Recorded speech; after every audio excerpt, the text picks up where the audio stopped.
everyone, and welcome to another episode of the Read Right to Left podcast. I am G from Simply G, joined by my always wonderful co-host Ray from Whimsical Pictures. Hello. And today we have a little bit of a different style of podcast. We're actually doing a series-focused discussion, so we're going to be talking about just one series this month, a series that both of us enjoy very greatly, and hopefully through our discussion on some of the themes and elements and characters, get you guys interested, or also if you have been reading this series and enjoy it, give you a little bit of discussion and stuff to think about for this particular series too. And we're going to be talking about Devil's Line. It is a 14-volume seinen series by Ryo Hanada, which was recently completed in English, and is wonderful. Yeah, so we don't run a very tight ship around here, but we actually are pretty organized when it comes to choosing our topics. We choose our topics each month, like several months in advance, and we've been thinking about starting these series-specific discussions for a while, and we have sort of a running list of series we are considering tackling. And, of course, we chose this month for Devil's Line because the last volume came out at the end of March, so it's just very convenient timing. Yes. But also because I think that both of us really love and adore this series. It's very thematically rich and very tightly written in a way that I think is fairly rare for manga, honestly. Yes. But at the same time, I feel like, I don't personally like throwing around the word underrated, but, it's definitely, from my perspective, a series that doesn't seem to be read by a whole lot of people, doesn't seem to be known by a lot of people, and, as a, vampire enthusiast, I kind of want to, put this forward as, some pretty solid vampire fiction that is currently available in manga. It's really good. Yes. It is very, very good. And as we said, very recently finished. The final volume of this did just come out last month, so if you have been following the releases, hopefully you have finished it. There will be a lot of spoilers for the series, so if you're wanting to avoid spoilers, maybe don't listen to this until you've read the series, but if you don't care, or if you think that it might get you more interested in the series, feel free to listen. I'll also just give a brief list of trigger warnings. Yes. I think maybe we can put a more specific list, a more spoiler-heavy list in maybe the bottom of the description, if you'd be okay with that, G. Yeah, absolutely. But just general, trigger warnings, I would say, for, obviously, gore. This is a vampire story. This is a political thriller. There's people getting shot. There's people getting bit. There's blood. As well as for sexual violence. There's none shown on screen, but there is a lot of talk about it. Yes. Particularly related to how the vampires in this series work, and child trauma is a big theme within the series. Yes. So if those things are no-nos for you, then maybe not the series for you, maybe not the discussion podcast for you. You can make your call on that one. So what is Devil's Line actually about? Yeah, so it's about a college student named Tsukasa Taira, who is a human, who accidentally kind of stumbles her way into the existence of vampire-like creatures that are called devils, when one of her best friends sort of confesses his love to her, but then is immediately stopped by a police officer who reveals that this best friend of hers had been murdering and drinking the blood of several young women. And And the police officer that stops her is called Yuki Anzai. And just sort of through happenstance, they kind of, he's checking in on her on patrol because, she's involved in this case. She might still be vulnerable. They kind of start running into each other more. They start hanging out at her place. Just sort of naturally, a deeper relationship starts to develop. And meanwhile, there is, of course, Anzai is a member of a devil-related crime unit within the police, so he gets involved in a lot of different devil-related crimes. It's very CSI for the first couple volumes. Have we mentioned that he's half devil? I don't know if we've mentioned he's half devil yet, because he is. Oh yeah, he's half devil. I'm really good at this. Jesus God. He's a devil. He's half devil, half human. His unit has multiple devils on it, and he's one of them. And basically, what ends up happening is there is the development of a terrorist organization that is anti-devil, called the CCC, or the Triple C. This organization seems to run very deep within the police and the government. And basically they keep following that trail deeper and deeper, further up and up the line, and expose this huge political conspiracy, trying to manipulate public opinion about devils, and ultimately completely flush devils from society. Yes. And meanwhile, Anzai and Tsukasa are, smooching. Well, they're trying to figure out their relationship because it isn't that easy. It's not necessarily a good idea for humans and devils to be in relationships. There's a lot of potential danger to that, which is one of the largest, I think, plot progressors of the series, is them trying to figure out their limits within the relationship and what it means for them to be in a relationship. Yeah, so I guess, just to explain a bit about how devils work, they usually are pretty indistinguishable from humans.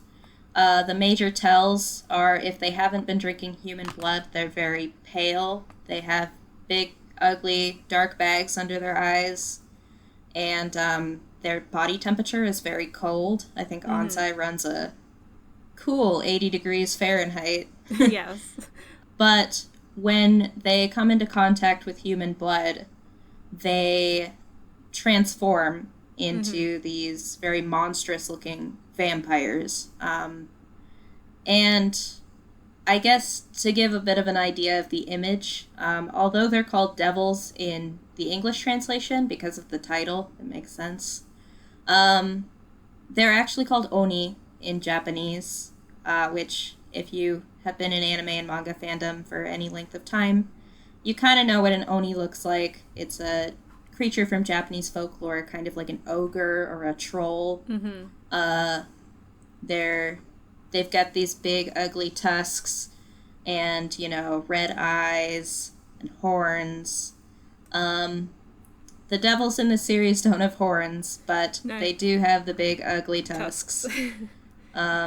Painful looking tusks. That, they look very painful. This is not an attractive vampire transformation.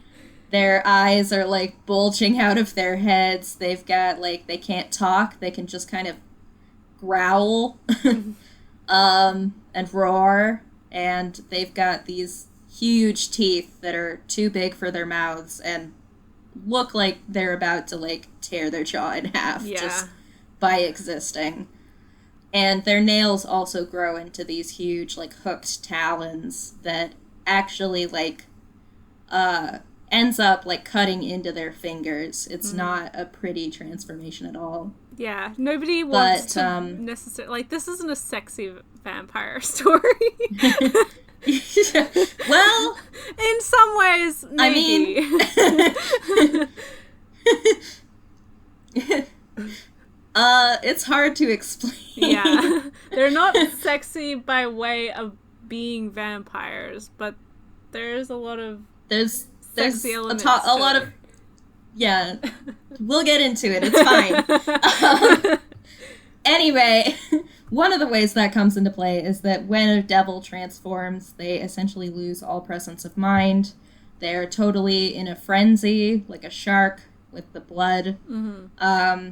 And this also, like, this series very much utilizes the bloodlust being a metaphor for actual lust thing, in that they really aren't distinguishable for devils. Yes. So devils do have a tendency to not only violently attack people for their blood when transformed, but that can also lead to sexual violence, such as violating the corpse. So, yeah. Any kind of intimacy between a devil and a human is basically extremely fraught, in other words. Yes. Because there's always this underlying fear that there's going to be a transformation, you know, that this monster inside is going to come out or whatever, which is something that Anzai is struggling with a lot, as meeting Tsukasa and being attracted to her ends up being a trigger for devil transformation that he never really had a problem with before. And he's terrified of that because he's a cop, and he's seen a lot of devils do a lot of bad things. Mm-hmm. So. Yeah, his fear isn't misplaced, let's just say. It's very much grounded in his experiences and what he's seen through his work. Yeah. I really like this series' discussion of, like, internal versus external, like, coping mechanisms, and treatment options, because there are treatment options for being a devil. And I guess I should explain as well that, you know, obviously when you're choosing your vampires, you have to decide if they're going to be a different species or some kind of, like, supernatural entity or, like, a virus. In this case, devilism is essentially a genetic condition. If your parents are devils, you'll be a devil, probably. There are cases where it's not necessarily the case. Devils very much exist on a spectrum. A line, one might say.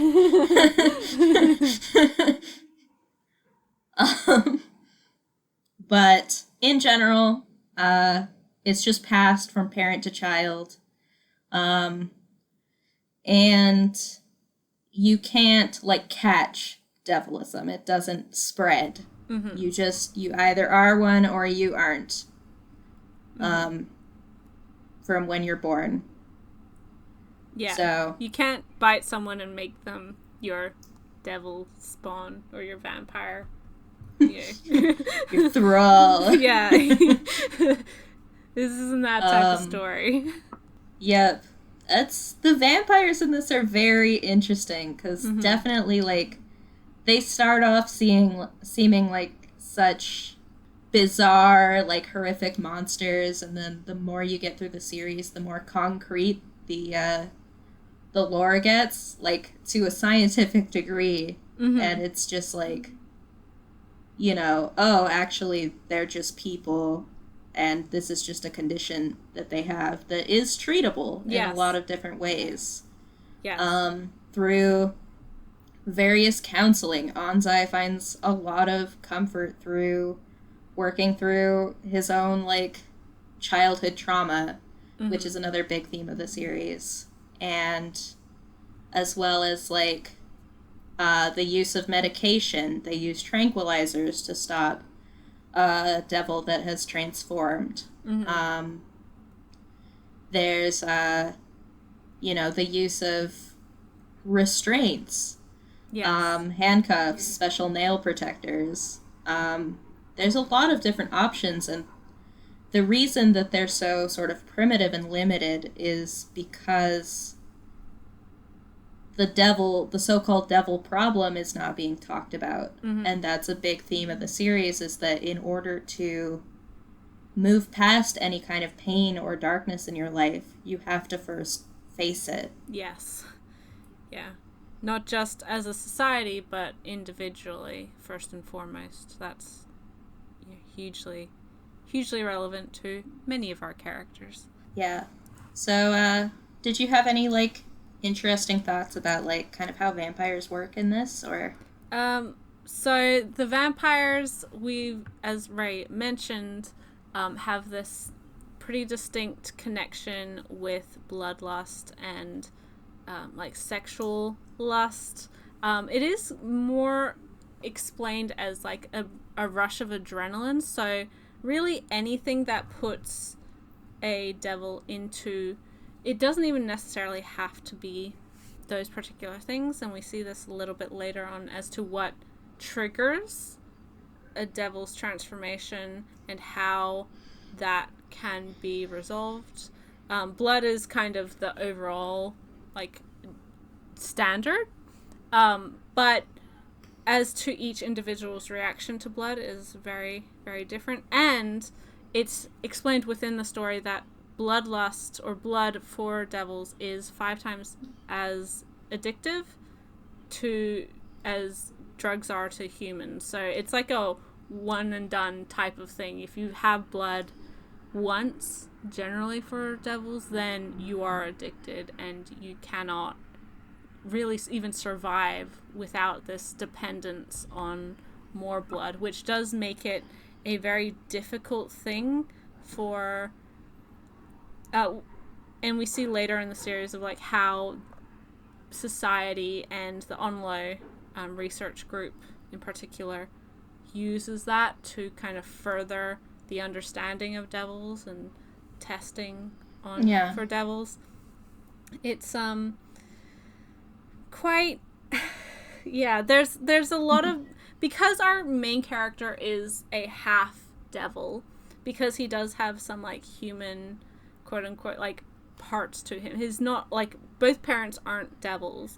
It does mean that there's a potential that he has very different aspects to his experience versus others who are full devils, who we see also in the series, and their reactions or how they handle bloodlust, because there is quite a few times where you see devil characters who do see blood, who do realize they're transforming, and rather than go on this violent rampage, attack someone, very possibly sexually assault them, they choose to take their own life. And that fear that is very prevalent for a majority of devils, because they are, as Ray said, inexplicably normal people. They don't want to be violent or to do any of these things necessarily. It is like with people, there are good and bad people, and we make choices as to the type of person that we want to be. And so even with devils, although they have this very, very difficult aspect of their life and their genetics that does affect them and their choices in their day-to-day life, most of them aren't going around like attacking people to kill them and to do all of these things. They just want a quiet, normal life, not hurting anyone. So. Yeah, I actually think that sort of a little what you mentioned is that, a lot of devil transformations have emotional triggers, which is something that's sort of brought to light later in the series when Onsai discovers his own emotional triggers.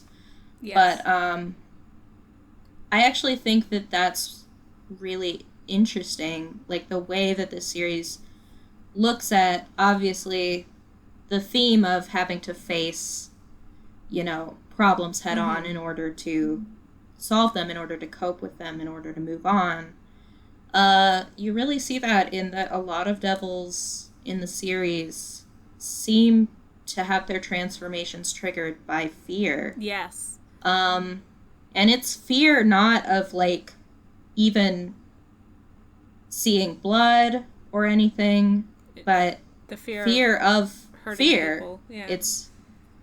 It's a fear of their transformation, which, like, really hit home for me because when I was a kid, there was a period of a couple years where I had this, you know, I've had a lot of anxiety issues in my life, but for a period of a couple years when I was a kid, I had this horrible, paralyzing phobia of thunderstorms. And one of the things that I had to work through was that, you know, very quickly after the first few panic attacks, what I was afraid of wasn't the thunder anymore. It was the panic attack itself. Just like that unpredictability, not knowing when I would snap, when I would feel that catch in my breath, when, you know, my crying would turn to hyperventilation. And then knowing that everyone around me just saw that reaction and thought it was, you know, ridiculous. Why are you overreacting like this? Which would just add to the fear. And I definitely felt that here, where it's like, they're terrified of transforming, which makes them more susceptible to transforming because then that fear becomes a trigger. I thought that was really interesting. I don't know. I think it was also really well done because these devils, like in a lot of like fiction with devils or supernatural, like this type of story, like Tokyo Ghoul is another kind of example, is because they're the underground of society, because they're not well known, like it's not a well known fact that devils exist, especially early on in the story, that fear of always being discovered just continues to exacerbate the problem. And it is that fear of, you know, being in the wrong place at the wrong time, accidentally coming across an accident or people fighting or whatever, can so easily destroy your whole life. And it's really, like, you can definitely understand why so many of these devils are fearful, because there isn't any support system in place, as we kind of mentioned before. There isn't a lot of research being done, and there isn't a lot of people who are sympathetic to devils, because not even... And like even among those who know, right? It's like the main facility for devil research in Japan is obviously Onlo, which is where Anzai was raised, essentially forcibly bred, and then raised with no knowledge of his birth, as part of this hybridization experiment. So we see that there, that because there's no regulation whatsoever, and there's no real awareness of devils as essentially an extension of humanity, that what research does happen is highly unethical and harmful to the cause. Oh, yeah. Which I think is, not great. Not dissimilar from reality. Yes, yeah. It's, So...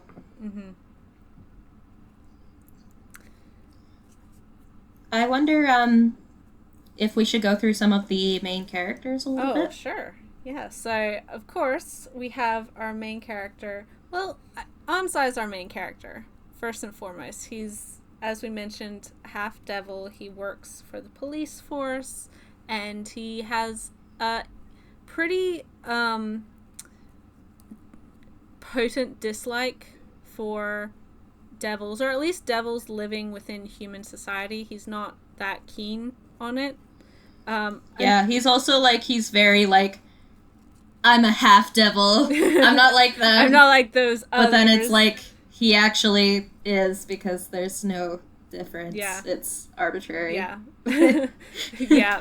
And then we have our other main character, who is Tsukasa Taira, who is his girlfriend. She's a year older than him. She's a university student, and she's a geographical, I guess, socioanthropologist. She's doing geography. Yeah.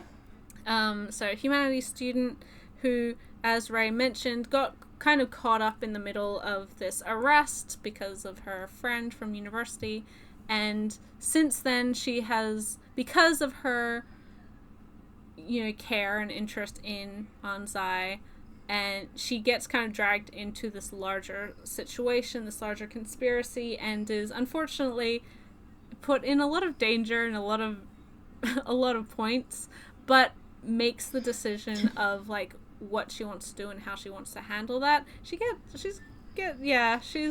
Trouble likes to find her. There's always something going on in her life.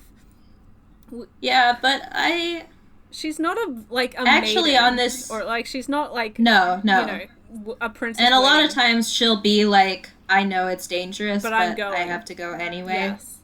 And I feel like Anzai is not always the one to save her. She gets help and support from a lot of other people who maybe have the physical capabilities that she doesn't have. Absolutely. And she's not a weak... Regardless of gender, by the way.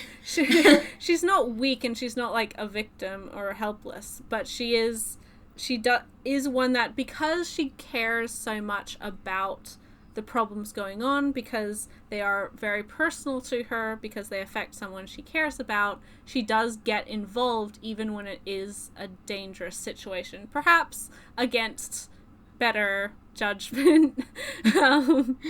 Yeah, but at the same time, like, this time rereading the series, I was really struck by, because I feel like the first time reading the series she might come across a little bland or toothless compared to Anzai, but I was really struck by how much I liked her. Oh yeah, on reread. She's a great character, and she's very straightforward with what she wants. She's not. Yes. She knows what she wants, and she knows kind of how to get it. She knows that she needs to communicate with Anzai and the people around her.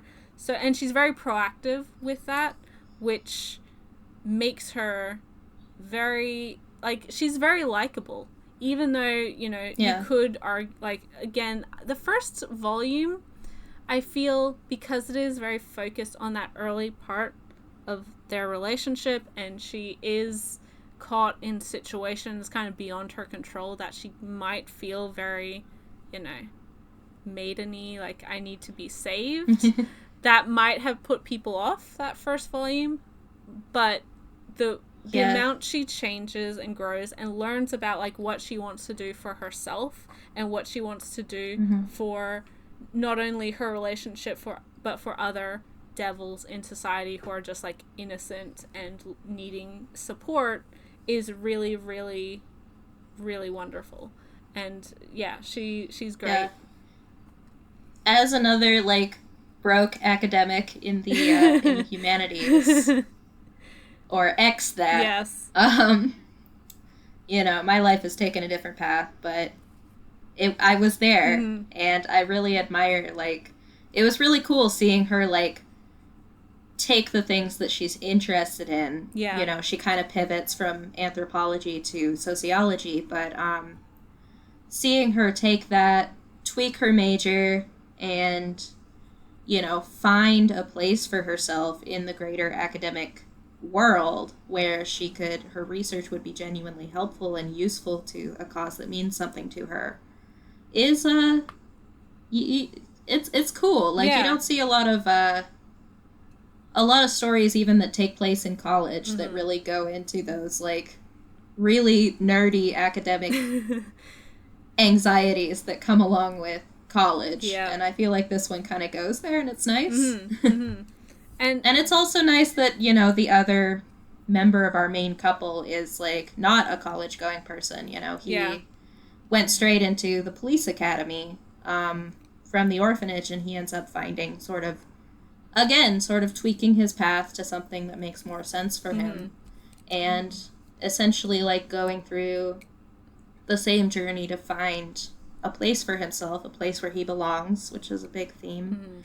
While Tsukasa is at the same time, and they kind of help each other through those anxieties, which is nice. And those, I mean, that isn't, like, those anxieties, those issues are, I feel like everyone goes through them regardless of your path in life. Whether you did do, like, tertiary education, whether you went straight into the workforce, whether you became a parent. There's, like, so many different things and points in your life where you reassess yourself, or you reflect on the choices you've made and make a new choice, or figure out, like, how you can incorporate who you are now as a person to what you've been doing thus far.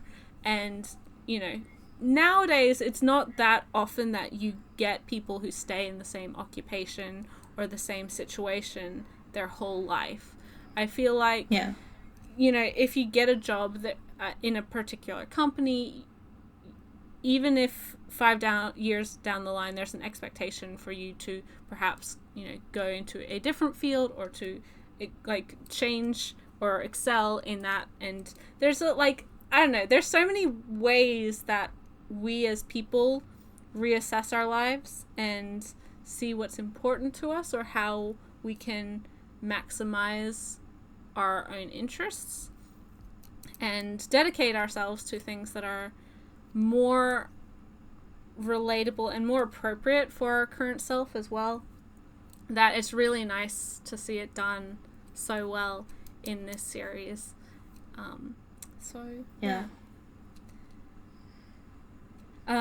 So other main characters, because there's a lot. There's so many characters. Yeah. I mean, a majority of them are related to, there's kind of two groups. We have the police officers, or the officers that Anzai works with, and then we also, our other major group is, like, the CCC terrorist organization. So and then there's also Onlo and, like, the politicians. Yes. But I guess starting from the beginning would be the squad that he's on. The Division 5F squad. Yes. And that's run there. I think their head for that is Sawazaki, who is a human. He was previously in the A squad, but I think because of an incident previously, 5 years before, he was kind of demoted to the F squad. Along with him is a full devil called Jill. Juliana Lloyd. She's American Russian, I believe. But she's lived her whole life a Japanese in Japan citizen. She doesn't speak English or Russian. She only speaks Japanese. Yes. And those two have a pretty interesting relationship, which kind of changes throughout the series into a more romantic one. Again, reassessing their feelings for each other and just how they perceive each other. And then we have Yanagi, who's the doctor. He's kind of the medical support for the team, and he is especially the devils. Yes, and his main job is to keep track and record Anzai's health. What's going on with him. And then they kind of just hang out in this bar that's run by Sakaki. I can't remember what the bar is called. I don't know if it even has a name. It's called Bar Sakaki. Well, okay, makes sense. That's literally what it's called. And quite a few of them. He's cool. He's half African American. Yes, I think. Yes, and half Japanese, and he's very cool. And Anzai, he's Team Mom. Yes. He's Team Mom. Sawazaki is police dad. And Anzai actually lives at he lives above the bar in some of the rental kind of accommodation there. So that's kind of their main group. They do have other people who come in and out throughout the series, but those are really our core F squad. So F's in the chat for F squad. Yeah. Oh.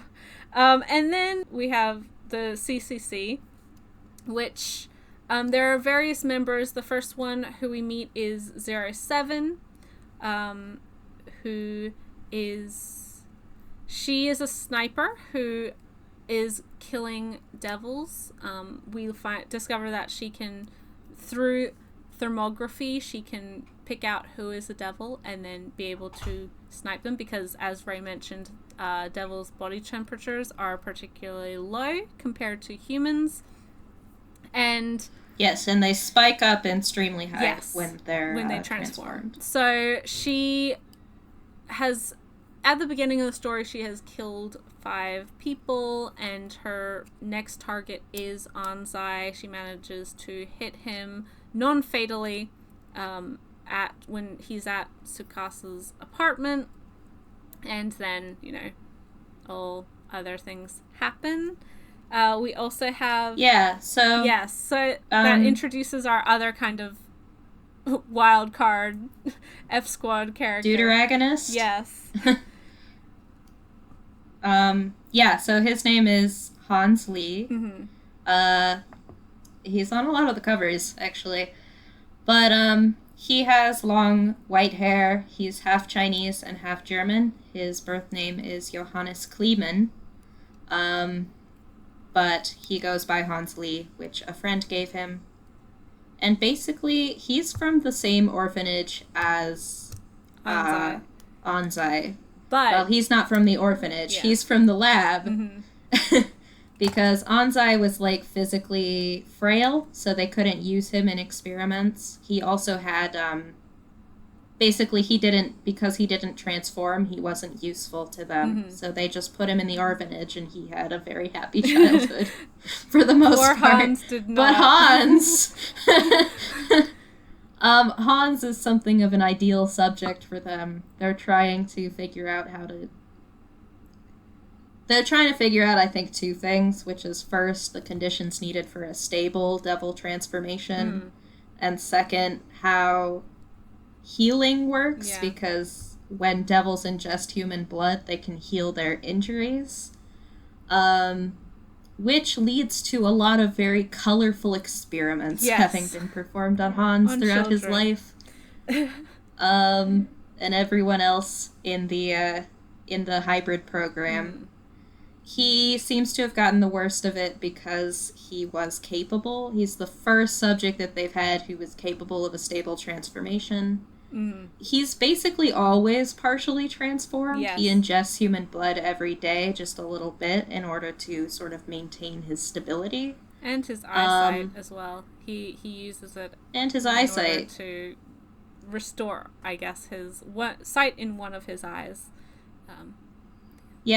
He was born with a lazy eye, and whenever he transforms, he just can see again from that eye. So makes it which, easier. Considering all of his sick aerial jumps, he probably needs that depth perception. But he's very good at literally leaping in from the sky and saving the day. Yes, yeah. He becomes a very close friend to Tsukasa in particular, but also Anzai. He kind of is the trigger or the catalyst for Anzai wanting to know more about devils and devilism and not completely rejecting that aspect of his life. We didn't mention the important part, which is that he ran away from the lab. Yeah. And ran away, ended up in Tokyo escaped, eventually. And coincidentally found Anzai whilst after shot and dying, and he's like, "Oh, hey guy, here you go." Dying, and he's like, "Here's some blood." He's like, "God, don't give me that." And he's like, "Oh no, you'll need it. Don't worry, it's fine."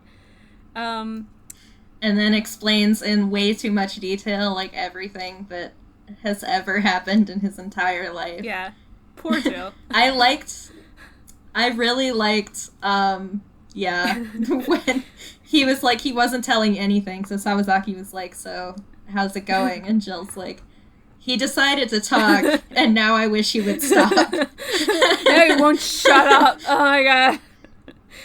He's, you know, he's a bit lacking in the social skills department, but I think he has enough natural charisma to make up for it. If you were stuck in a research facility your entire life, I don't think you'd be that well adjusted either, so you gotta cut him some slack. He's doing way better. He's doing pretty fucking well, considering, like, he's pretty. How did he find? Nice. How did he find all of those donors if he just like escaped from the lab? Because he's cute. I guess so. Like, man, I don't know. How would you... There's probably, like, you know, secret devil advocates, right? Well, you just seemed that all of those, they are. I guess maybe Midori told him. Maybe all of Fang's group are, like, chill. Probably. Because she's chill, so she probably knows a bunch of chill people. Because she works at the hospital, like, in the devil's ward, so... Maybe she just, like, hooked him up with people who were willing to help. Yeah, reluctantly, because she doesn't want him to drink anyone's blood but hers. Damn, girl. I really like that she, like, he's like, do you want to sleep with me? And she's like, yes. Yeah, of and course. And she's like, do you want to sleep with me? And he's like, yeah, that's fine. They're cute. They're just vibing, honestly. Yeah. I love them so much. But, so we have Hans who's introduced because 07 shot Anzai, and we learn more about her and her motivation. She really, really hates devils because of her mother's previous boyfriend was a devil and ultimately ended up killing her mother and raping her, and her witnessing that and having to deal with that situation, having to kill him, again for self-defense. And so she has as well as he was there's he was quite interested in her, and that was what, like, got the mother into... it's because... Yeah, so I was actually wondering, like, how you felt about the portrayal of this guy. Yeah, so was I, because there's so much... Because there's so much mixed in with her experiences, and for a lot of the time she is a very unreliable narrator to portraying him. We get a lot of, like, options as to what the reality of the situation could have been. It seems he's... So, on top of being a devil, he's also got pedophilic inclinations. Which, it fits into the theme of, like, again, you know, if you're going to deal with a problem, you can't hide it out of sight because then it'll blow up in your face. You need to face it. Which I agree with when it comes to those kinds of proclivities that some people have. There's definitely this idea that, like, there's a lot of therapists who won't see people who want to be seen for this kind of thing because it's so taboo for good reason. Yeah. But it's also, like, if they can't have access to the resources that they need, you know, something awful is going to happen. Yeah. Almost inevitably. Which is kind of the case of what happened here, in that in order to protect her daughter, her mother was aware. He told her when, I think it was a proposal or something, he that's decided right. to be honest with her and be like, hey, I have this issue, and I know you have a young daughter. Oh, God. And I'm into her. So. And it's like, yeah, it's sorry, it's so hard to like. So I think ultimately she has a very complicated relationship with devils, because not only was her mother killed by one, she was killed by one who was quite close to her, and regardless of his inclinations, he was someone that she cared about a lot, because he was kind of family, I guess, to her. So her issues, she has to deal a lot with, like, her relationship to devils, and whether she hates devils or whether she hates that particular devil, or she hates what happened with that devil. She doesn't even necessarily hate him. It's very multifaceted, and it's not a clear-cut thing, which it's very complicated, which I think sometimes these issues can be. I mean, they are always terrible, and they're always, like, not good and should not be condoned, but I think there's a lot of nuance to it, especially as a survivor of that, and how she deals with that is very prominent to her story. Yeah, I guess something that kind of trips me up is, like, that's this theme within the series is so often related to people who are very much marginalized within society, whether that be queer people or people of different races, or survivors of trauma, particularly childhood trauma. I think that the choice to include, even though it's relevant to the theme, the choice to include a minor attracted person within it, that is, I'm not sure how I feel about it. It's a difficult thing, because I feel like it's something that, regardless of the devil aspect, is something that exists, and regardless of whether he was a devil or not, that like it's always difficult to be able to try and, like, ride the line of, like, how sympathetic you want to make a character like that, or an issue like that, especially in, like, manga. But I don't know, there's a lot of pieces to it that make it something that I don't think should be ultimately dismissed, especially because I think really the focus is 07 rather than whatever his name is, the guy who did cause her trauma. Dirtbag. Yeah. I feel like when it comes to that sort of trauma, and when it comes to that sort of issue, there's so many different aspects that they're not what's the word, excuses, but they're explanations, and I think there's an element of that I think it's not, I don't know if it was necessary to the story, but I think it gave a nuance to 07 and her relationship with the characters in the story, a bit more insight.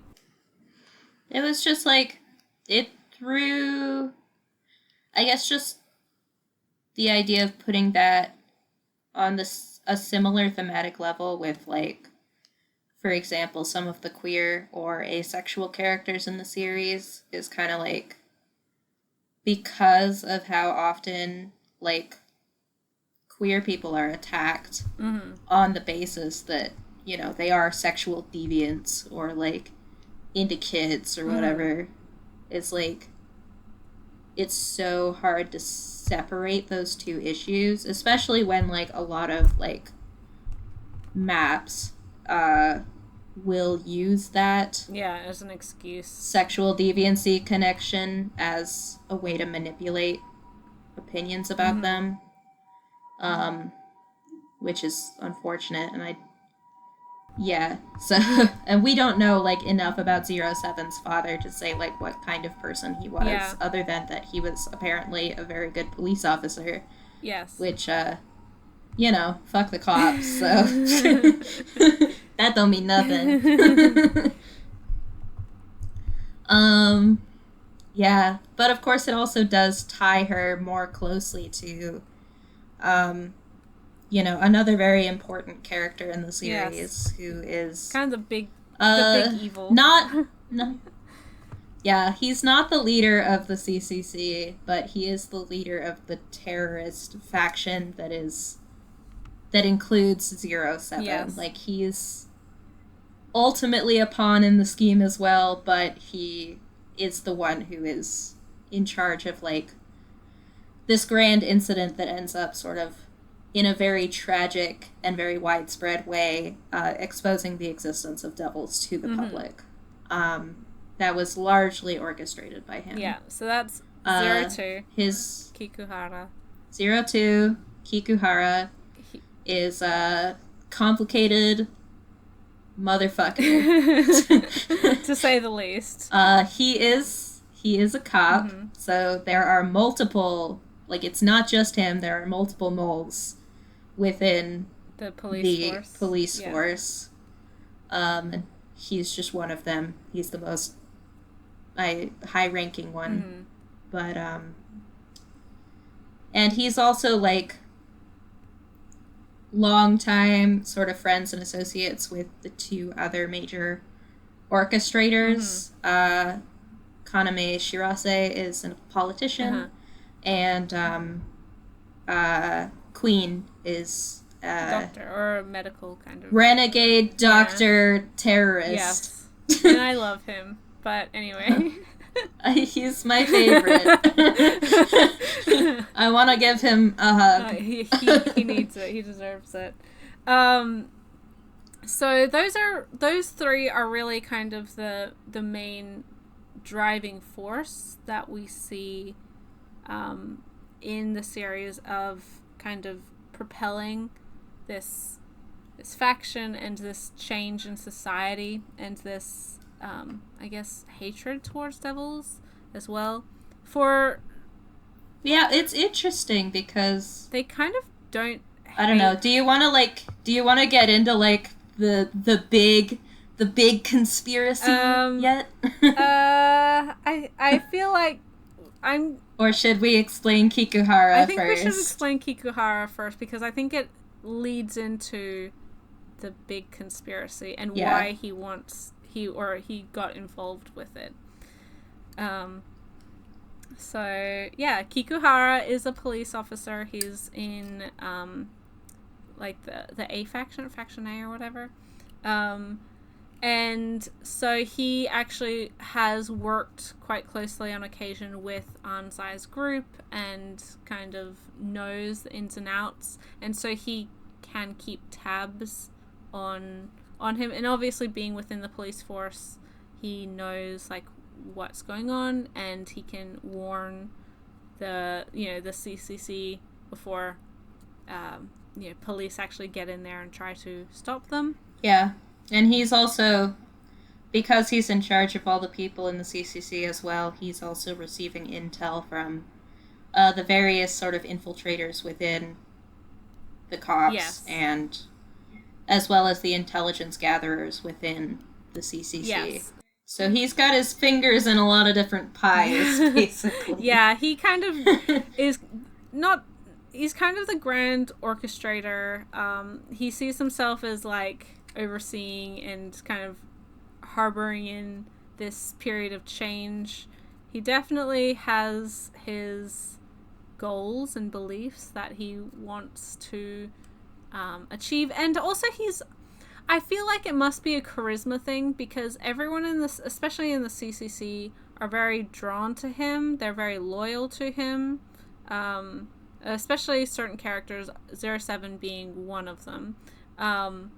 And so he has this, I guess, affable personality in understanding and giving them a voice. Giving them a voice or a platform, a power to... I think the idea for a lot of these characters is that he wears his sort of darkness, his his trauma on his sleeve. Yeah, he's very upfront very about clearly it. like, yeah. So like he won't necessarily talk about it to people, but it's like, yeah, as a character, you can, especially if you've been through something similar, Mm-hmm. it's like I feel like you can see that in him. It's almost emanating off of him. He is sort of this representation of this, darkness within people, or at least that's how he wants to present himself. And I think that there are certain people who are drawn to that. Yeah. 07 in particular.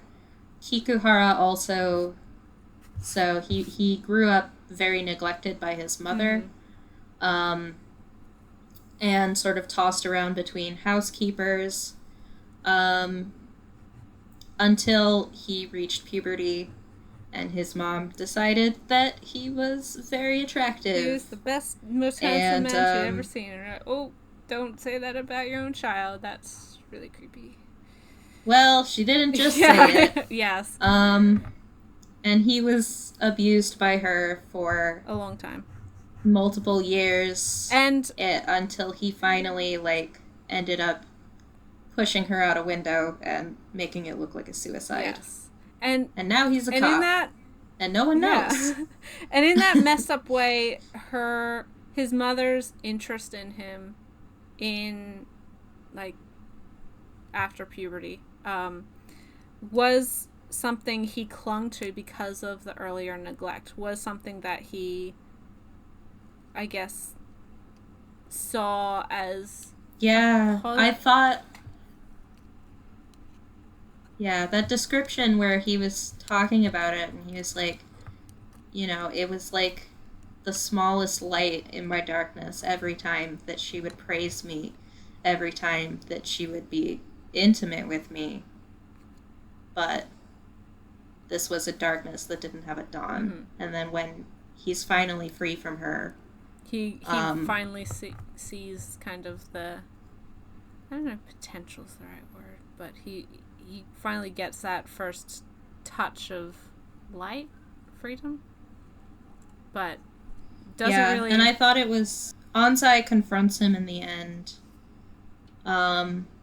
because Ansai is also someone who feels a connection to Kikuhara, which is related to a traumatic event that Kikuhara caused when he was a child. Basically, the kids who are in the Onlo orphanage don't have any knowledge or awareness of what's going on in the laboratory next door. Kikuhara was there to investigate Ansai's father, or sire, who is Tamaki. Ansai. The worst... Who is a serial killer who is... The worst devil serial killer ever in history, apparently. Or at least in Japanese history. Yeah, so he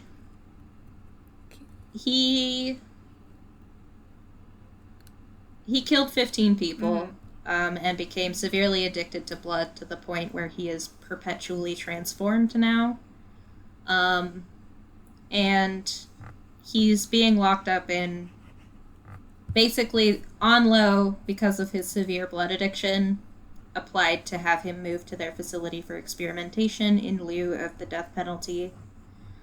So he's at Onlo in the creepy basement. Yeah. And why do they have to... Kikuhara wanted to sneak in and go find him, and he just kind of took Anzai with him on a whim. Because why not? Because he was there. Yeah, basically. You know, let's fuck up a child today. Why not? That's in line with his usual shtick.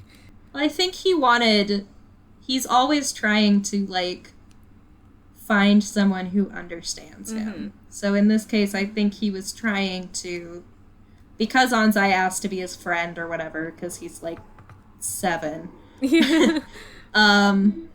And Kikuhara helped him get out of a tree that he couldn't climb down himself. He's like, will you be my friend, mister?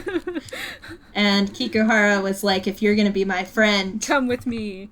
You've gotta know my trauma. We gotta walk apart alone in the darkness, but I'm like, oh my god, Guy, this child He's is so edgy. So young. So he takes him into the creepy basement where they keep all of the blood-addicted devils for experimentation. And they're all screeching and scratching at the door and, you know, experiencing severe withdrawal symptoms, essentially.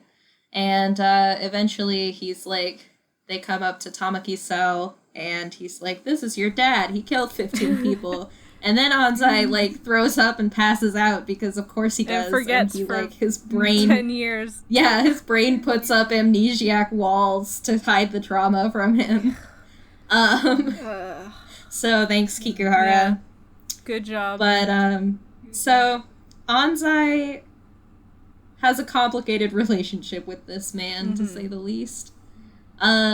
He also revealed to him the whole thing with his mom, which... You know, that seems like something you should just tell a small child about. Yep. But, Anzai feels sort of like... He feels like he can't move on with his life unless he does something about Kikuhara, yeah. And he's not sure what that needs to be. I feel like he's trying to...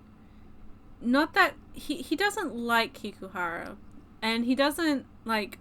want to be around him, but he wants to kind of show him that there is a possibility outside of his trauma and his, like, this perceived dark path by showing him support that Anzai has gotten from so many other people around him that Kikuhara never got, because people didn't really know about Kikuhara's circumstance, unless he was, like, being really edgy and telling them about it. But, like, I feel like because Anzai, he's a very empathetic character. He's a good kid, first and foremost, but he's very, like, although he dislikes devils or he dislikes the idea of devils and humans living together and whatever, especially early on, you see him come to terms with how crucial it is for people to be understanding and to show that support system that he's gotten because of being with a good team and, like, having that, I guess, support within the F squad and with Taira and with I guess Hans as well. Whereas Kikuhara didn't have that. And although he, I guess, is... Because he's a human, he has maybe a better position in life. He doesn't have to worry about that fear of, like, being a devil.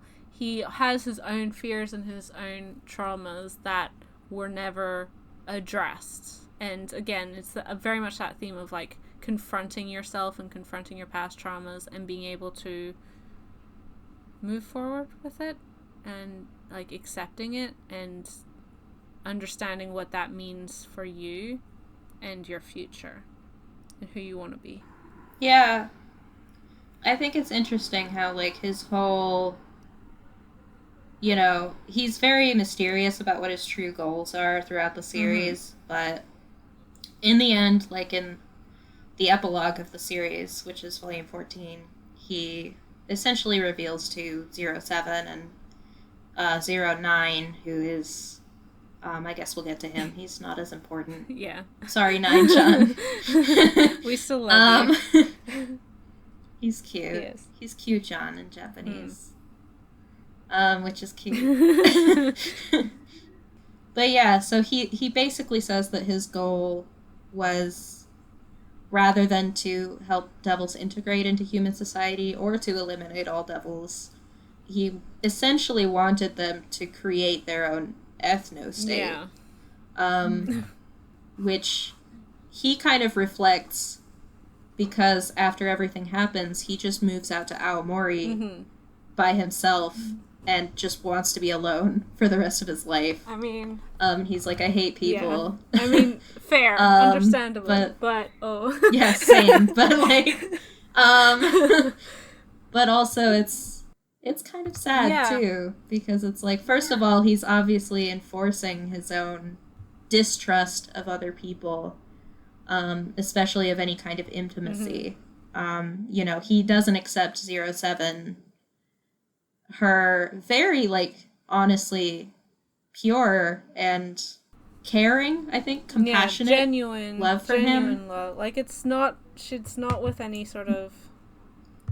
Because she has a crush as well, so, and he doesn't like that she's, you know, that she sees him as a man, essentially. He's very put off by that, and he's like, you're just going to use me like I've been used. And he feels that way about everyone around him. He doesn't really...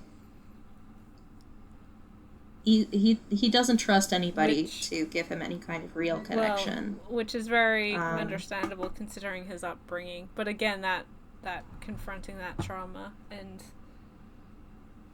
you know, not letting it control you either is... That's, you know, he's kind of the counterpoint to Anzai in that, and a lot of the characters, in not letting that, his past and his traumas, and by not confronting it, or accepting it in the wrong way, I guess, getting the wrong message out of it, has made him this person who is so fearful of getting close to other people and not being able to trust anyone, and not really ever thinking he can form a genuine human connection with anyone, is directly because of his past experiences, and just, whereas obviously Anzai and a lot of the characters, 07 also, and, you know, a lot of the CCC we see, they're, like, how their motivations and who they are as people, like how they got involved and like why they got involved, and then how that changed when things started to change very drastically. It's you know, although they're all part of this terrorist organization, they don't all necessarily believe the same things that Kikuhara believes and was trying to push. Yeah, like 07 eventually ends up on the side of the F Squad because she didn't agree with the whole plan to essentially like mass force transformation on devils across the country by showing a murder occurring on TV. Live television. Live TV, everyone. Yep. And it was not only in part to that, but also I think her biggest issue was that for Kikuhara, human lives and devil lives, when we're talking about like his plan, are both as equally, you know, usable. Like he didn't care about if he killed humans in his goal to get devils. Yeah, well, he doesn't think that they're, well, and he's right. They're not different. So. But for 07 and for some of the other characters, I guess, as well, that they obviously had a major issue with killing humans because their prejudice was towards devils, and so it was a very difficult thing. And then by realizing that prejudice and then realizing like how I guess, far how crazy the rest of the group was. They reassessed their things, and being exposed to, especially Anzai and like Jill and that, they learnt more, and got less prejudice, which is always a good thing. Yeah, which I think kind of fits into, along with the theme of like facing your trauma head on, is also the importance of communicating with the people in your life. And in terms of Kikuhara, that's actually what Anzai offers him in the end, is he says, like, I know what's happened to you, and I know that there's something that you want to say about it. You can tell me. Your mother is dead, you can't talk to her. So you can tell me in her stead. And Kikuhara says, to his mother, what you did to me is abuse. Yeah. And that's presumably the first time that he's ever put into words that what happened to him was not right and was not normal. That it was abuse of a child. So that's like, and Anzai, they talk about, the freedom that comes with letting that thing out into the open, being free with your communication. It's a major through line with Anzai and Tsukasa's relationship. Anzai in particular struggles with open communication, and Tsukasa or Hans is always there to slap some sense into him. Like, look, we need to talk this through. Dude, come on. You need to be an adult and communicate, because otherwise no one's gonna know what's going on with you. You can't just hide out and expect everyone to ignore the issue and things will just go back to normal or whatever. Like, that's not a healthy coping mechanism at all. Yeah, so it's really nice to see them constantly like checking themselves and being like, you know what? There's something bothering me, or there's something bothering you. Let's talk about it, because we might be thinking the same thing. And that, like, communication and consent as well is such like huge themes to this series. Very obviously for like the romantic relationship discussion and stuff, but also again that the communication with your peers and with people, as you said, like checking in on each other, and through communication, through being open with your peers, being able to be, to fully have people accept you and understand you, is so well done in this series. I think it really shows there's so many like ways that it's utilized and in so many different aspects, and I think it's just really, really well done. Yeah, I actually was like, obviously with Queen, he is asexual. Yes. And they use the word, which is nice. I was surprised, like, rereading it. I feel like you kind of filter these things out because, like, you don't know unless they use the word whether an author is even aware that asexuality exists, or that the asexual spectrum or the aromantic spectrum exist. And so knowing that, Hanada is very aware of these things in these communities, rereading the series, I was surprised how much asexual representation there is in this series. And seeing, like, how characters who are, like, in, sort of relationships with mixed, I guess, sexuality, mixed sex drive, sort of manage to work things through gradually by kind of just, like, being open about how they feel. Communicating. And how their partner feels is very cool. And prioritizing both of their needs and wants and being upfront is, just really wonderful to see. Yes. Because we don't see it nearly enough. Let's see. So we did Kikuhara, and... Yeah, we kind of brushed on Queen. Queen is, does he have a number, or is he just Queen? Queen is number 12. That's right, number 12. So, Queen, as we said, he's kind of like this rogue doctor. He used to be in the military, and he's, he has an interesting relationship with, I guess, devils. Should we, I think we should kind of explain the CCC's whole thing, because he is so caught up with everything that's happening. Like, Kikuhara's, whole vendetta is very personal, so it's kind of easy to explain it apart from all the political things that are going on, but there is a lot of political shit going on. Yeah. So basically, just to give, the simplest overview that I can, there are some guidelines for the proper behavior of devils that were put into place, into law, 20 years, I think, before the series starts. Yeah. In the mid to late 90s.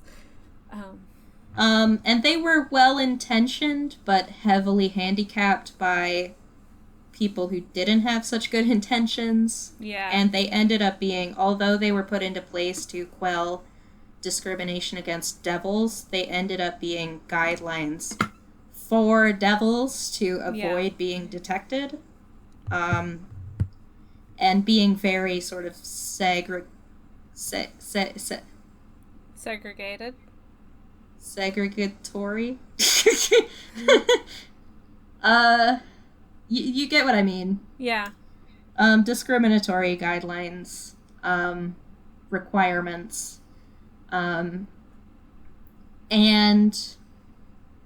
the sort of revelation of Devil's existence and essentially the writing of their existence into law with the Devil Action Guidelines led the government to start having conversations about it and really turned the government against devils. Yes, yeah.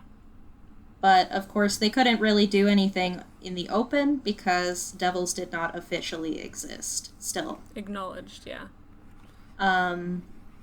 So the CCC was formed by a lot of different meddling politicians, as a pawn to primarily bring the existence of devils out into the open and manipulate public opinion against them and towards their elimination from society.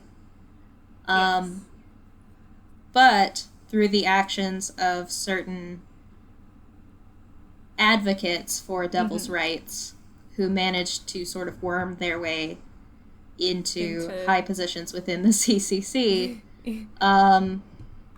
they were able to sort of shoot the operation in the foot and promote their own shit. It's very...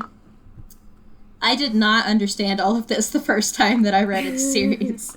When I was reading it volume to volume, it was so helpful reading it all at once. Yeah, definitely. Reading this series in one shot, I think, is the way to go. Because there are so many characters and there's so many plot lines interweaving that you can get a little bit lost if you're just reading it in little chunks. Man, gotta love a good delicious conspiracy though. Yeah. And it's really well done, and I think that showing that again, the various motivations of these CCC members is very true to life, and for Queen and for Shirase as well, and some other individuals, just how they go about why they obviously their own motivations and their own plans and plots, and it's we see as well early on in the series there's a new law being put in place for human and devil partners to be able to have sex, but only under the supervision of a doctor, which, like you said, is like, I guess, well-intentioned or seemingly well-intentioned, but when given any sort of scrutiny is very obvious to the flaws and how easily that can be used to like discriminate against those people, and also like just completely legislate their lives. Yeah, the main thing that comes into play is that, of all of the couples that applied to, be able to have a doctor witness their relations, none of them were accepted. So it's all up to the doctor's personal discretion. Similar to, I don't know, certain perhaps reproduction rights related things in the U.S. Yeah, there's a lot of allegories that you can make and comparisons you can make with real life scenarios. I think an overall thing that I feel about Devil's Line is that, any type of story where you're using like a fantasy monster as a stand-in or as an allegory for real life oppression and discrimination, you're gonna run into problems at some point. But I think that Devil's Line handles this sort of allegory very responsibly. Yeah, I agree. I also really I know that me and G have talked about this loads of times, but just the fact that Devil's Line does have a very diverse cast, and it is very intentionally diverse. There's a lot of like crossover with like how different intersections of identity also cross over with being a devil or being a human or being a devil with no bloodlust, which is called an REMI devil. Deep lore. Yeah, I think that if you are leery of that kind of thing, I would still give the series a chance. I think it's got an interesting take. And it takes that take in different directions that you don't see discussed in fiction very often.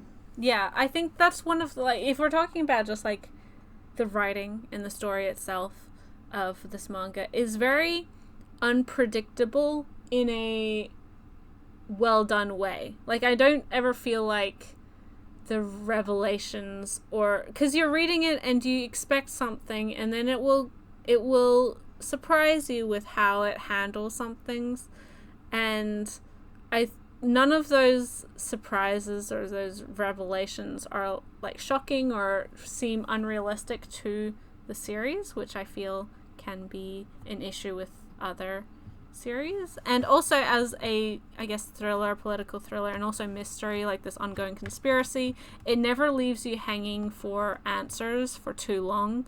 You never feel like you're just going in blind and like, I have no idea what's going on. Why don't we know anything? Whenever a question or an issue is kind of posed, it's quite quickly addressed, and then you get another thing that is kind of proposed or that you wonder but about. But also there's this, and you're, oh my god, what's that about? And it hooks you really, really well. And even like for me, I've said this in relation to the series before, I was absolutely hooked by Volume 1, not just because of the characters and the romance and that sort of thing, but I found it really, really I think that volume ends with Anzai being shot, or that whole it ends thing with Hans showing up. Yeah, so it even in the first volume, it hooks you into that there's a larger story here than just what we've seen. Even in the first chapters, we have Anzai confront his childhood friend, who is a full devil who attacked her husband, and his conversation with her about you have to tell people the important part when you're having a conversation. Like that's the theme, like one of the biggest themes of this manga, and that's something that just keeps being reinforced to other characters and to Anzai himself. There's, I think in the second volume, Hans actually says that to Anzai about like you have to have these important conversations with the people who care about you or the people who matter. You know, you can't just avoid them like a big baby like you have been. So Hans could say a bit less. Yeah, Hans is very enthusiastic about discovering the world now that he's free. Which I love him. He's great. He's baby. Maybe needs a better hairdresser, but you know that's neither. Well, his hairdresser is himself, so well, his hair looks good when Queen did it. Well, yes, because Queen is just good at everything. You expect Queen to be good at hair. It's fine. But I don't remember why I brought this up. But it's something that just even on a technical aspect of writing, or a technical aspect of like the genre of this manga is handled in ways that are I haven't seen for a long time, or I haven't seen done as well in similar types of series. And that's not to say that other series are bad, but it's just I really appreciate how they handle all of the different themes, all of the different characters, all of these different issues, and how Hanada is able to manage to tie them all together so succinctly without ever feeling like you get lost. Especially, again, when you're reading it all at once, it is quite clear as to these characters' choices. And, I mean, there are some complicated things when we get to the larger conspiracy, but I think that's just the nature of this type of conspiracy. When you have so many people working towards different goals, it's always going to get a little bit complicated. And I think she does manage to balance it pretty well. And again, in an understandable, if not relatable way. Yeah, again, I really appreciate her ability to mix and meld the very individual sort of romantic plots of the series with this grand, like, you know, society-wide, like, political thriller aspect. Like, it never feels like we're, like, switching wildly back and forth. I don't get any whiplash. It just feels like, you know, it's like the camera's panning out and then it's panning back in and zooming in on this couple for a while before panning out again. Everything feels so seamlessly connected. Like, you know, Anzai and Tsukasa trying to figure out, like, how they can take the next level in their relationship, you know, is also intimately connected to, you know, the actions of Queen's terrorist cell and trying to, you know, force more rights for devils. And, you know, anytime you get, like, the series sort of quieting down and choosing to focus on just a couple characters and their relationship, like, when the story, like, decides to just focus on Makimura and, 11 for a while, that's still, like, it doesn't feel, to me at least, like the story grinding to a halt. It just feels like, you know, we're zooming in on these two cogs in a grander machine for a while, and this will also connect later on. Also some demisexual rep there, so... Yeah, I think those two are especially interesting. So we haven't really introduced these characters, but they're both part of the CCC, number 6 and number 11. Number 6 is kind of like reverse. He's a triple agent. Yeah, he he's working for the CCC, but really he's working for like the investigations. So he double crosses a lot of like in a lot of different spots. And I found their relationship, because initially they don't like each other that much, or at least 11 as a character is kind of seen as, I guess, the weak link. She doesn't do much. She's kind of their, like, she's similar to like number 9, where she just stays in and, you know, does information stuff. She's their accountant. Yeah, except that she's not good at it like 9 is good at hacking. Yeah, so she's kind of just like the extra, and thus she becomes a very disposable pawn fairly, you know, about halfway through. And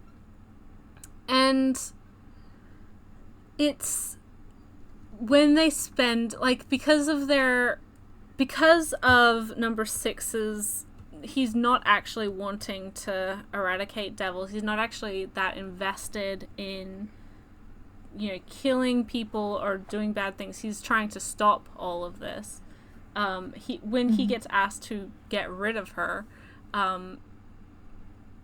you see him and the aspects of like their relationship up until this point in a new light, and how despite her like really disliking him, he never was that acerbic to her, aside from her just being a bit like quite clueless about a lot of things. So when they do spend time together later on, and their relationship does develop from more than co-workers, but not quite romantic, but still very caring for each other and somewhat romantic, and then but not necessarily sexual. Like it's really interesting to see how that has changed and how that impacts what they do for each other. And yeah, it, like, I thought that because we spend a couple of chapters with them, and I think it really helped give that side of the story, and again give the CCC, who are these, for the most part, this group of people who have kind of very mixed motivations, this element of humanity. When you saw them together, and when you saw that part of their life, it made them more than just like, oh yeah, she's the not very good accountant, and he's, you know, the mole or the double agent. I think it also fleshes out like this very kind of cute partnership that he has with Ishimaru, who is the other reverse mole. Yeah. So many reverse moles. Oh, well, I say that. There's only two. There's a lot of moles. There's only 2 reverse moles. There's only 2 reverse moles, but then at the same time, there's like 5 of There's the CCC. 2 reverse moles. but then ultimately, like, we have the other characters who are just like, yeah, I'm out of this terrorist shit. I don't believe in this anymore. So the reverse moles, I guess, did their job. They were effective, if nothing else. They got the information they needed eventually. Yeah. I love Ishimaru. I do too. He's a weirdo. He's but like L, but more compassionate, and also more openly an otaku. Yeah. Yes. Ishimaru, again, he's like this reverse mole. He's number 13. His name is Jason, for that very obvious reference. And yeah, he's kind of the one who forces Anzai to realize like why or what triggers his bloodlust, and like how he can utilize it without fully falling to like this frenzy. It's really well done. There's a lot of suspicion of him from the F team, understandably, and you know they're not off the mark. Like they're right. I low-key want Ishimaru and Asami to date. Yeah.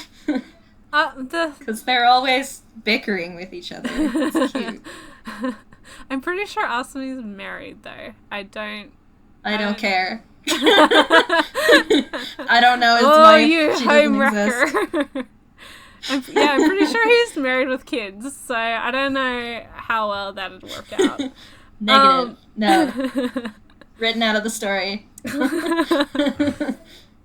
But we have in the CCC, the characters we know are Sharase, who's 01, Kikuharu, who's 02. I don't think there's 03 at all. Nakamura is 04. He's in the series. He's kind of pivotal to the major Ikebukuro incident, which kind of reveals devils. He's a pretty flat bigot. Yeah, he's not really giving much to the story aside from like, yeah, he hates devils. He wanted to live broadcast someone murdering a devil on television, and ultimately he dies, so it doesn't really matter. He dies in prison. That's fine. Yeah, there's a lot of CCC members that are like important, but they're not like pivotal to the. Yeah, they are like they have their roles to play, but they're not. There's more important ones and less important ones. Yes.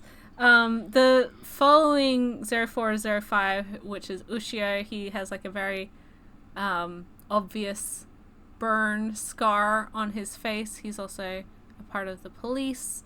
And he's a mole. He's like, yeah, and he's a sociopath. I'm pretty sure that's how he's written. He's pretty messed up. He doesn't really understand people and their emotions too well. And he has a pretty interesting like relationship with the other guy. What's his name? I can't remember. His friend who hates him. Yeah, Naga. No, it's like Kagasaki. It sounds like Nagasaki. It's Kagasaki. He's a devil police officer, and he's gay. He's very into Ushio despite himself, and he kind of has to figure his way past that because Ushio's not interested or capable of returning any kind of feelings. Yes. I don't think. Yeah, there's a lot of, and it's kind of interesting how that relationship as well develops, that friendship, I guess. That hating the fact that you care about someone who very obviously doesn't care about you. It's, again, very nuanced. I think it's done very well. I think it's also interesting just from the perspective of, like, the more human member of that pair is the devil. Yes. You know? And he's Kagasaki, who is a literal devil, is much more understanding and human and warm. Also, Ushio's, like, super bigoted against gay people for some reason. Well, I know the reason, but it's also, like, interesting. Yeah. Then we have number 6, which is Makimura. We mentioned him and his relationship with number 11. And then he's the one who taught 07 how to be a sniper. So he's kind of their other sniper. He's also in the police force. He's like a double agent. Triple crosses the CCC. He's a good character. He's not, like... He's more important than, like, some of the other ones, but he's not as important as, like, 07 and, obviously, Kikuhara and stuff. But he does play quite a large role, especially in the latter half of the series. I mean, we can probably skip a bunch of them. Yeah. The only, I guess... Well, I mean, we've talked about Ishimaru, and... Yeah, I did want to mention with Ishimaru is that a big thing about him is that they don't know if he's a devil at first, because he has very thick bags under his eyes, he's very pale, and then, the revelation is that he does like devils, he's like, he's known a couple, and that's made him interested, so it's kind of one of his geeky special interests that he researches devils a lot. But also, he just doesn't sleep. And he only eats trash. And he's not a devil. He's just Which very is tired. Also, like, just an interesting, like, just another interesting kind of juxtaposition of, like, there really is nothing separating humans from devils. Mm-hmm. I guess the only other characters to mention, we mentioned Mayu, who's number 11, Mayu, and I guess Yoshi, who's 09, who is kind of, he's just their PC, like, expert. He does all their... He's cute! He is! He has he's into 07. Yeah, he has a very obvious crush, and he's a little dork. He just does their hacking and, like, online stuff, and is much more dedicated to 07 than he was to the CCC, I think, ever. Yeah. He's got a good heart. Yeah, so he defects pretty quickly once things get messy. Him and 07 are attached at the hip. 07's not necessarily into him the way that he's into her, but, like, they're BFFs forever for life, I think. So I think that, I mean, and did we want to get back to Queen? Because we kind of brushed over him. I think we should talk about Shirase first. Okay. And then finish with Queen. Okay. Yeah, we didn't even talk about Ansai's mom. Yeah. There's so many characters. She's important too. Yeah. She's also awesome. So, yes. She's a scientist. Devil researcher. At Lumley, yeah. Who's trying to sort of work her way up the ladder so that she can end all of the inhumane experimentation from within. Yes. Essentially. Break the system from within. Yes. Which she does. Yeah. And she's really cool and kind of an embarrassing mom, but it's... She's great. She's great. So I think she might have traumatized Tsukasa, but, you know. That's fine. If she's not having these conversations with, you know, her son, she might as well have it with his son's girlfriend, because nobody's going to talk, like, those two aren't, they're at the point where they're wanting to communicate, but they're also, like, way too embarrassed to communicate everything that they're actually wanting to. And not that talking to, like, his mother is any less embarrassing, but, like, I don't know, there's an element of detachment there. Yeah, like, I don't think either of them is, like, obviously Midori cares about him, but it's, like, it's not necessarily as a mother and son in the same way that, like, a mother and son who'd been raised together, knowing each other, would be. Yeah. They're kind of detached from each other. Yes. Yeah. So, complicated back there. Right. But ultimately, yeah. So good mother. She's cool, but we're gonna skip her and go to Kaname Shirase, who is a member of the Japanese Diet, the parliament there, and she's the parliamentary secretary of the Ministry of Labor.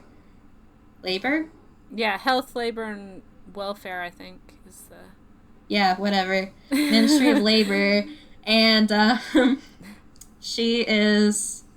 01. She's cool. She is cool. I like her. She's 01. She's, kind of the I think something I've mentioned... Uh-huh. Yeah, she's pulling a lot of strings. She's very much a politician, I think. Mm-hmm. She's very sort of cold and analytical in how she is figuring out how to work through all this red tape and a government that's essentially against her, because she is, I guess it's kind of known, it's not that she's keeping it a secret, but it's not really that known. She is a devil. She's an REMI devil, so she doesn't transform or anything. And she's also a member of the major sort of devil advocacy committee that Ansai's mother and Queen and Kikuhara are all a part of. And her goal, sort of finagling leadership of the CCC, is to... I mean, her ultimate goal is revolution, essentially. Like, she wants to reform the Devil Action Guidelines, to eliminate them and have them rewritten to be not what they were. Yeah. And to advocate for a society in which devils and humans can live alongside each other. And there's not a whole lot of limit to what she's willing to do to get to that goal. But there's also a lot of different things tying her hands. And she's interesting. Her partner was, I guess, passed away very prior to the series. And she's never really gotten over it. And it seems like her partner was a victim to various, like, sociological factors that lead devils to have very short lifespans.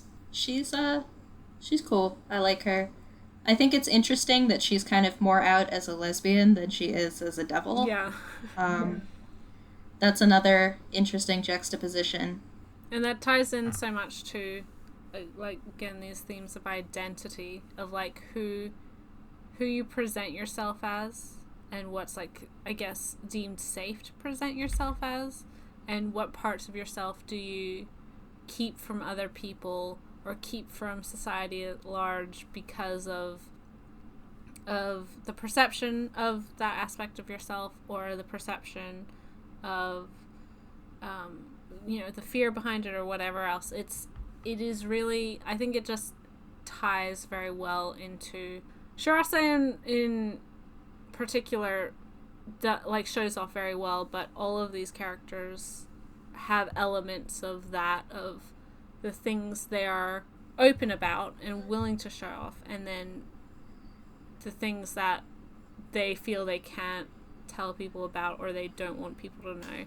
So, she's sort of the bureaucratic leg of things when it comes to this sort of infiltration of devil advocates within a very anti-devil government. Kikuhara's a wild card. And then we have Queen, who is my favorite character. Mine too. And geez. And so he's number 12, which, is why he's called Queen, presumably. Playing cards. But he's an activist. He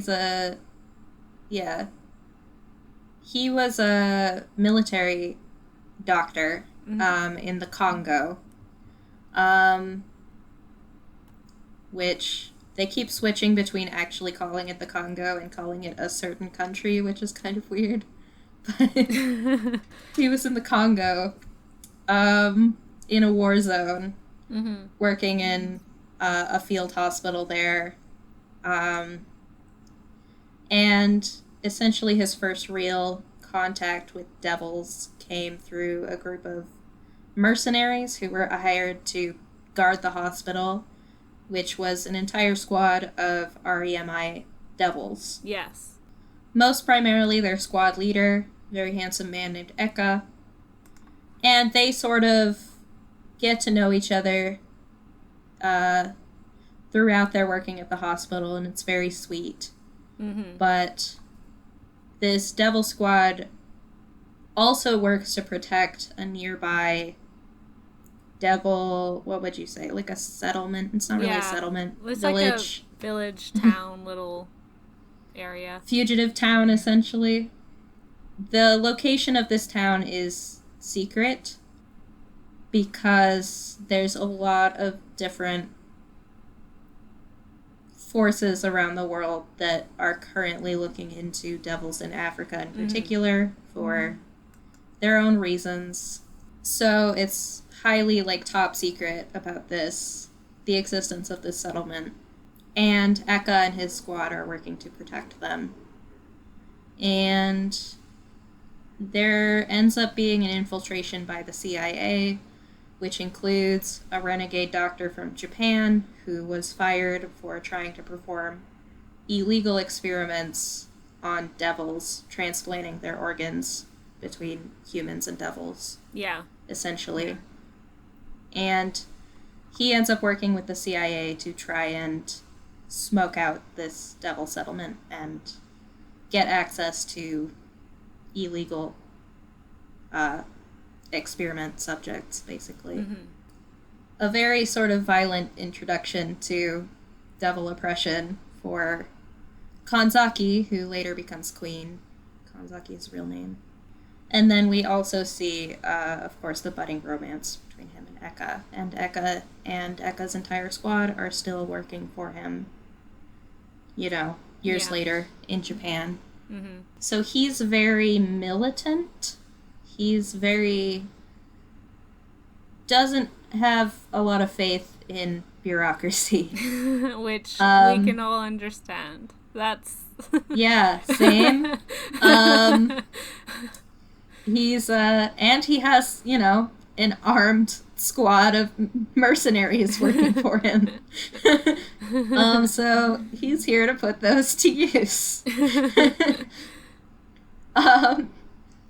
And him and Shirase and Kikuhara are essentially, like, conspiring together to enact a plan that will counteract the plan of the government at large. Yes. And it turns into a big old mess. As they tend to do. Yeah, Queen is such a... As you said, we get kind of a very violent introduction to him. And I think because of that, like, it's interesting to see, once we learn more about him, like, how different of a character he is. Like, your perception on him, and Shirase as well, changes, I think, a lot over the course of the series, especially because those two are so closely related to Kikuhara, who is just, like, this very dark, villainous, crazy, like, he is he's definitely, like, what the CCC, like, their actual goal is. He's very much in line with that, whereas those two are not. They have very personal reasons as to why they are advocates, for one, but because early, like, through the first half of the series, you see them really interacting with him, with Kikuhara a lot. You're like, oh, so they're similar, but over the course of the series, like with everything, you learn more about them, and you see how much more and how actually different they are in very fundamental ways. But I also feel like their friendship is very sweet, and I kind of wish that Kikuhara had felt like he could open up to them, because I feel like especially Queen would have been just, like, so compassionate. Yeah. I think, and that's... Because he's such a compassionate figure. Yeah, and that's, again, half of, like, just leads more to the sadness of Kikuhara's character. Because he did have people who care about him, but, again, that fear of being close to other people and trusting other people was just preventing him from ever fully acknowledging or reaching out to other people. But yeah, Queen is wonderful. I love his relationship with Eka. They are my favorite. They're so cute. I love them so much. Oh my gosh. I'm gonna cry. They're so good. I love him. He's just, like, we need more people like him in the world. Like, maybe less mercenaries, but maybe not. I don't know.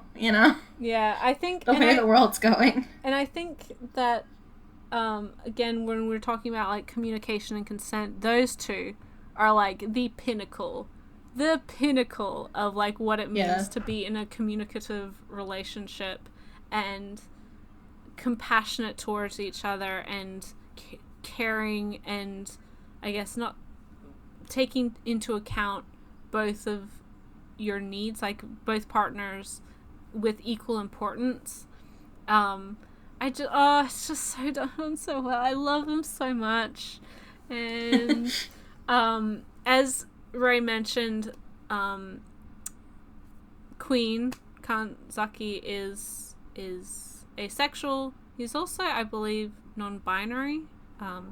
He's non-binary, but he uses he/him pronouns. Yeah, and he's homoromantic asexual. Mm-hmm. And which he's very upfront with Eka about when he kind of confesses his feelings for Eka. The frank way they discuss like Eka's, I guess, sexual needs, and then what Kanzaki is able to do for him or provide for him, and then I think it's really well done. I think Kanzaki is we have some other asexual characters who aren't necessarily sex repulsed, but I think that Kanzaki is he's really only able to go so far. And he also just like, I think he feels very insecure about the fact that like, because he doesn't feel any like sexual attraction towards Eka, his body doesn't necessarily respond in the way that he wants it to. So again, there's that fear or that worry about, and that self-consciousness, and again, good communication means that they have a very understanding relationship, and he's not wanting him to force himself to be uncomfortable for his own satisfaction. I think it kind of fits into a theme that we see with a lot of characters of just like a lot of the couples in the series, and even like non-romantic relationships, where it's just like kind of meeting people where they are and talking things through and understanding where they're coming from. Just like the idea that even if we don't have it figured out now, let's stay together and talk openly and honestly and try to come figure to a it out. solution. Yeah. We don't have to know everything now. Yeah. Kind of. It's wonderful that like it does show that you should be actively working to try and find answers and try to find solutions, but it's okay if you don't have all of the answers immediately, and or if it takes a while for you to figure yourself out. Even with, I mean, our main couple, there's a period in the series where they break up in order to figure out, especially for him, to figure out what he needs to be able to be more secure in their relationship.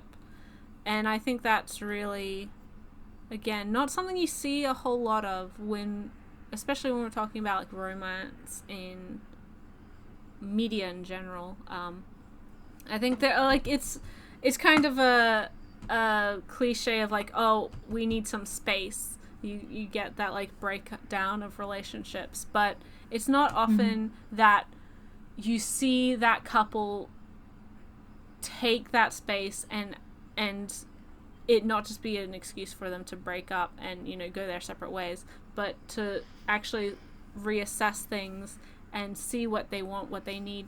Sometimes that means we're not happy together, we should move on. Sometimes that means like, what can we do to make this work, because I still care about you and I still like, we're still very obviously wanting to be together, but there has to be certain things that we have in place or we discuss before, you know, moving on to something more serious or into the next step. Relationships are always a work in progress, I think. You need to constantly be working with it and maintaining relationships, and it's healthy to do so, and I think that's really nice to see done here. Yeah, I really like, you know, when they reunite, it's like, for both of them, it ends up being this feeling of like, things are changed now. Mm-hmm. Like, both of us have been moving forward, and the questions that we have before have been answered, and, you know, like this feeling of being freed, of coming home. Anzai calls it like, he feels like he's gone back to where he belongs. And I like that, you know, in taking some space and rethinking their relationship, they end up coming back stronger than ever. Yes. Yeah. So I think, is there anything like super in particular you wanted to get into, or should we start on questions? Because I think let's go with questions. Yeah, I think we've gone over like everything that we were wanting to talk about with this series. Yep.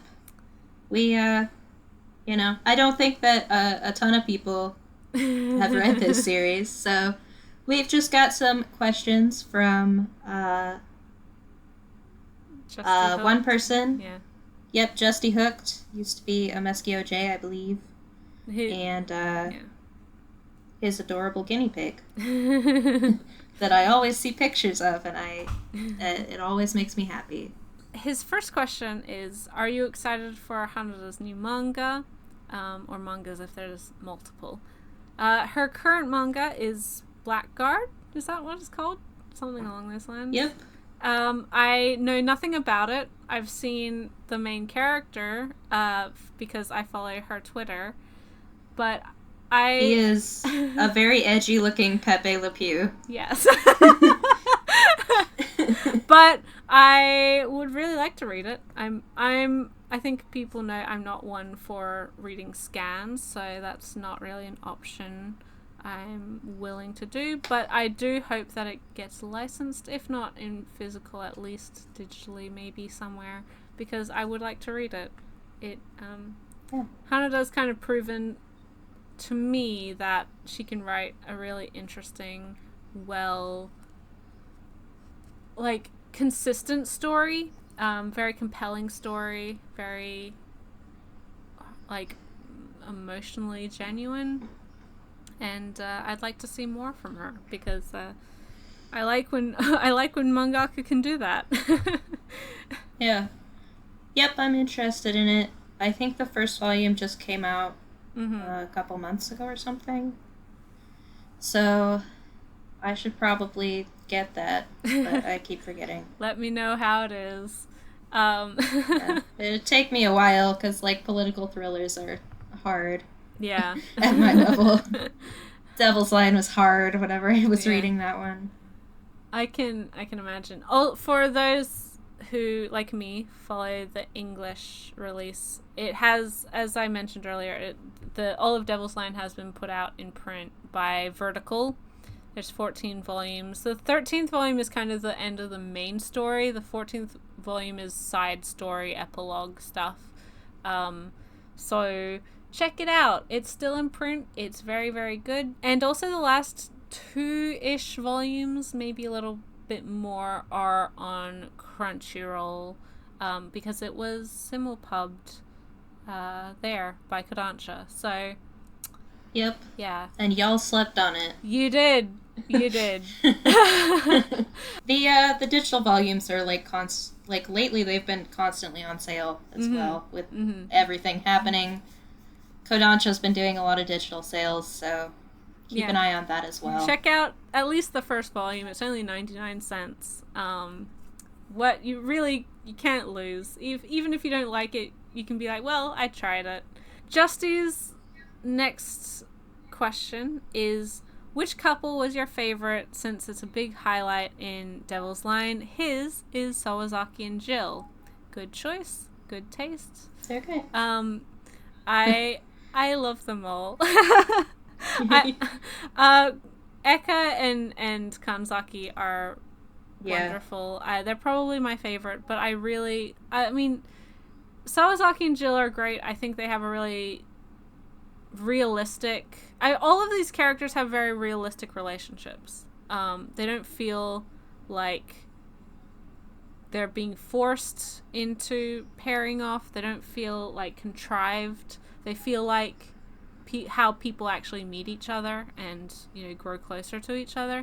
Even Tyra and Anzai, who kind of have this love at first sight aspect, which it kind of makes sense because Anzai's parents were the same. But even they have a pretty instant interest and attraction to each other, but it does take a while for them to get to the point where they're dating and they've gone through getting comfortable with each other, which is really, really, really nice. Again, we kind of mentioned what's his name, 06 and 11 as well. I think they have a pretty sweet relationship, if not wholly romantic. Yeah, there's a lot of really wonderful couples, and I love them. Yeah, my favorite is Queen and Eka because obviously they make me squeal the most. And I just love Queen so much. But yeah, I love Tsukasa and Anzai. They're great. It's pretty rare for me to be like so in it for the main couple, but I love them. I love Hans and Fang. They're not quite. They're like at the point where it could turn into a relationship any day. Yeah. Like they're both down. They've both confessed their feelings. It's just like the fact that Hans is currently a fugitive makes things a little complicated. Yeah. So, but like they're both down though, so it'll happen eventually. I also really like Anzai's parents, Midori and Tamaki. I think they're really great. They're great. Aww. Yeah. I want to know what Midori and Shirase's relationship was like. There's a lot of possibilities. Well, sometimes when your husband is a devil and you know... This was before all that. They were in college. That's true. It's like a fling. I don't know. I'm just really happy that Midori is a bisexual queen. Those are probably my favorites. There's a lot, and they're all good. Yeah, exactly. I like 7 and 9 too. Like, I don't know if they'll ever like be together, but they're cute. They're pining for each other is cute. And I feel like for me, like for me to enjoy all of the couples, especially in like a romance manga or a series that has kind of a prominent romance, is quite rare. So good job, Hanada. I love all of your couples. Good job. Gold star. And the last of Justy Hook's questions is there anything you'd change about the ending? Personally, no. Just because I think it tied so well with the larger themes of everything that was going on. It was just very consistent, and there's perhaps, like with any ending and with any series, I think there's always potential that things could have been done differently, or there's a urge for people to want to see more, or for things to be explained in more detail or something, but I didn't find that with this. But I'm kind of someone who likes somewhat open-ended, not vague, but like, yes, this is ended, but life goes on, and, you know, characters still doing their lives. And do we know necessarily the complete end point? No. Do I need to know that end point? No. So that's like how I see the ending to this, and sort of the ending to a lot of series that end similarly to it. So, yeah. Yeah. I think all the individual, like, characters got pretty satisfying conclusions. Kikuhara's I wouldn't call satisfying, but it makes sense. Yeah. Everyone else, I liked where they sort of left off at. In terms of, like, the overall plot, I thought that, like, the revelation of, like, what the conspiracy was it made a lot of sense, and I thought it was satisfying. Uh-huh. I thought that the revelation of what Shirase and Queen were up to was also well done. It didn't feel, even though there were, like, multiple prime ministers getting shot in succession, it, no, that's not our guy, next. No, still not our guy, next. It's like the fifth in line is the one that they wanted. Yeah. And then he gets shot, too. But, if at first you don't succeed. It didn't feel... Kill again. Yeah. But it didn't feel rushed to me. Mm-hmm. Like, it might have on my first reading, because it was hard to keep everything straight a few months apart, because this series came out pretty slow. Yeah. Well, this isn't a Viz release. This wasn't like My Hero Academia. They get a new volume every month. This is vertical. And it also, like, at some point it caught up with the Japanese, and it was coming out pretty slow in Japanese as well, because it's a monthly series. But upon reread, I didn't think that the pacing, like, quickened or slowed at all. Mm-hmm. Coming into the ending, I thought it felt like it had been led up to. You know, I like the push for social reform while also encouraging the importance of, like, individual choice. Yeah. Yeah, I was happy with it. I don't have a problem with the ending. It was good. Yeah, I mean, same. So, thank you for all of your questions, Justy. Yes, thank you. I know that he's mentioned in comments of mine of, like, how much he enjoys the series, and it's really nice that to be able to talk about it with people who have read it, who do enjoy it, and hopefully get more people to try it and read it. We'll convince someone at some point. So, I think, unless you have something additional to say, I think that means we've hit the end of our podcast for this month. Yep. I think that's about it. Yeah, so thank you everyone for listening. I know it's a little bit of a different style of podcast today. Hopefully you enjoyed it. We are trying to do some more of these series-specific podcasts, as well as mangaka-specific podcasts as well. And in saying that, next month is another series spotlight, where Ray and I will be talking about the recently finished, and soon to be printed in English, coming of age, romance drama, Blue Flag, a series that I adore, and kind of interesting seeing as how it just concluded. I think there's some mixed opinions that I'm sure we will get into. Yep. And so if you have any questions as to that series, hopefully some people will have been buying this first volume in English. It is being released by Viz. So if it sounds like something you'd be interested in, check it out. Yep. As always, leave your questions either in the comments below. I will also tweet about it. I think more than likely for that one, because the full series has been available digitally, but I don't believe it is now, right? Yes, that's correct. It's only the last couple chapters. Yeah. So we'll kind of keep it less spoilery. Well, I was thinking, since the first volume will have come out, we'll do like a non-spoiler section and a spoiler section, maybe. I think that'll work out. I think that's probably the way to do it, because again, another series I want people to read. Yep.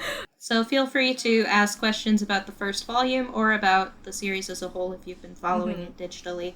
Yes. So thank you guys so much for listening. I hope everybody's staying safe and healthy and self-isolating if you can. We are in crazy times right now, but hopefully this podcast gives you at least something to do, to listen to for a couple hours whilst you're locked at home. And we'll talk to you then. See ya. Bye, guys.